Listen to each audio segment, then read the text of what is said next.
Have you ever looked at your bank balance and felt like you're running up a descending escalator? You're working hard, you're being sensible, you're tucking money away into your current account or a standard high street savings account, yet somehow you feel poorer. You aren't imagining it. Your savings aren't just sitting there, they are actively shrinking. While the numbers on your banking app might stay the same, their power, what they can actually buy at the shops or put towards a deposit, is evaporating. We are living through a period where saving, in the traditional sense, is actually a losing game. But don't panic. Today, we are going to look under the bonnet of the UK economy to see exactly why your cash is losing its muscle and, more importantly, how you can build a financial shield to stop the rot. Welcome to the Money Mad. Let's get your money moving forward again. To understand why your savings are shrinking, we have to talk about the silent thief in your wallet: inflation. In the UK, we hear about the Consumer Price Index, or CPI, on the news constantly, but let's make it real. Think back to 10 years ago. Think about the price of a pint of milk, a Freddo bar, or a meal deal at Boots. Now look at them today. Inflation is the rate at which the general level of prices for goods and services is rising. If inflation is at 5% and your savings account is paying you 1% interest, you aren't earning 1%. You are losing 4% of your purchasing power every single year. It's like having a hole in your bucket. You keep pouring water in, but the hole is bigger than the tap. If you leave £10,000 in a standard current account for a decade with high inflation, that £10,000 might still say 10,000 on the screen, but it'll only buy you £7,000 worth of stuff in today's money.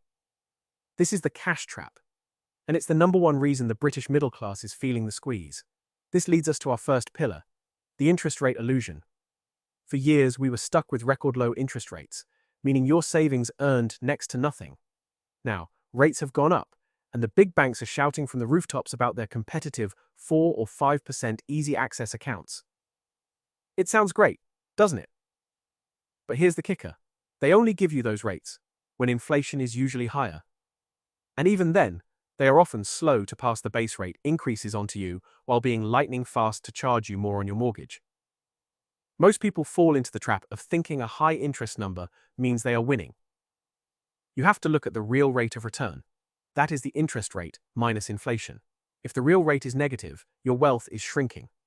To beat this, you need to stop thinking like a saver and start thinking like an allocator. You need to move your money where it actually has a chance to outpace the rising cost of living. Pillar 2 is about tax drag and the importance of the ISA. In the UK, the government is always looking for its cut. If you hold your money in a standard savings account and you're a basic rate taxpayer, you have a personal savings allowance of £1,000. If you're a higher rate taxpayer, that drops to £500. Once you earn more interest than that, HMRC steps in and takes 20 or 40% of your gains. This tax drag slows down your compounding effect significantly. This is why the ISA, the individual savings account, is your best friend. Whether it's a cash ISA or a stocks and shares ISA, the beauty is in the wrapper. Anything inside that £20,000 annual limit grows completely tax-free. No capital gains tax, no dividend tax, no income tax on the interest. If you are complaining that your savings are shrinking, but you aren't maxing out your ISA contributions before putting money elsewhere, you're essentially volunteering to pay more tax than you need to.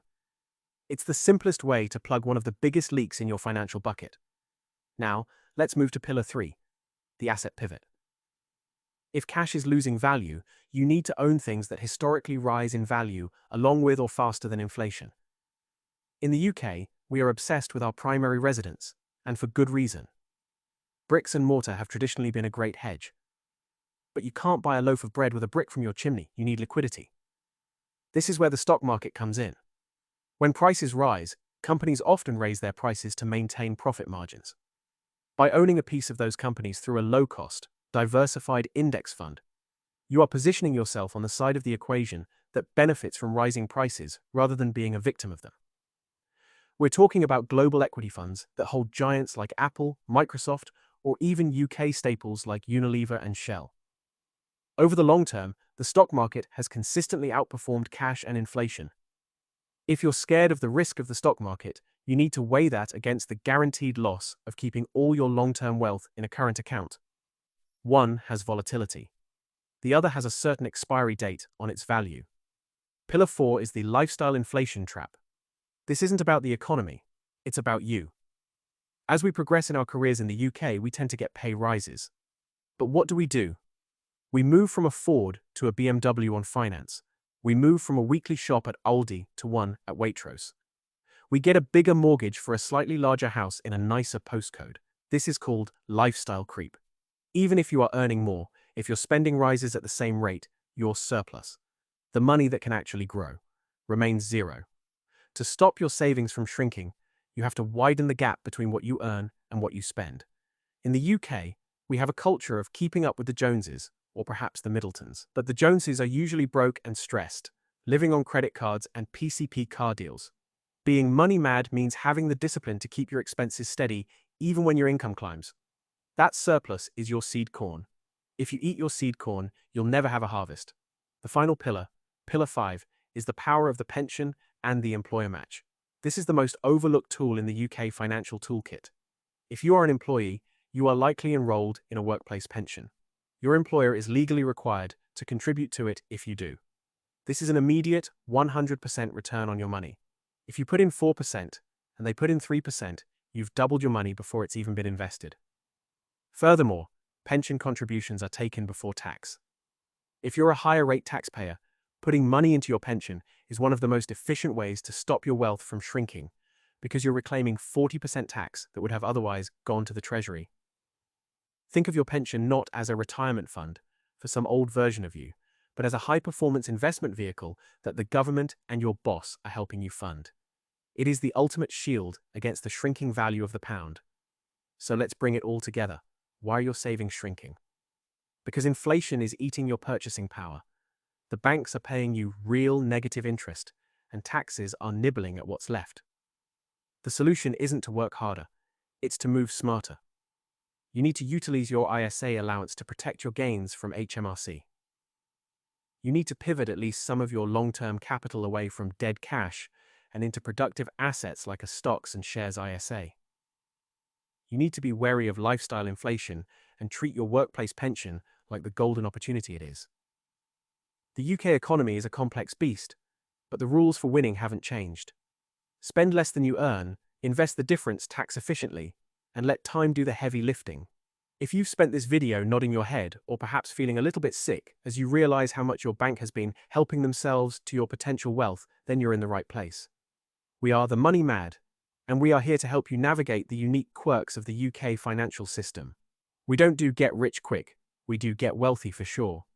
If you want to join a community of people who are taking control of their financial destiny and refusing to let their savings evaporate, then do the sensible thing. Hit that subscribe button, ring the notification bell, and give this video a like so the YouTube algorithm knows this is the kind of content that actually helps people. Check out the affiliate links in the video description. Cheaper phone contracts with SIM-only deals, high-interest savings accounts, and cash-back credit cards can all work together to help minimize the feeling of inflation. We've got a lot of ground to cover, and the sooner you start, the bigger that snowball will grow. Leave a comment below. Are you a cash is king person, or have you already made the pivot to investing? Let's get the conversation started. Thanks for watching, stay disciplined, and stay money mad. I'll see you in the next one.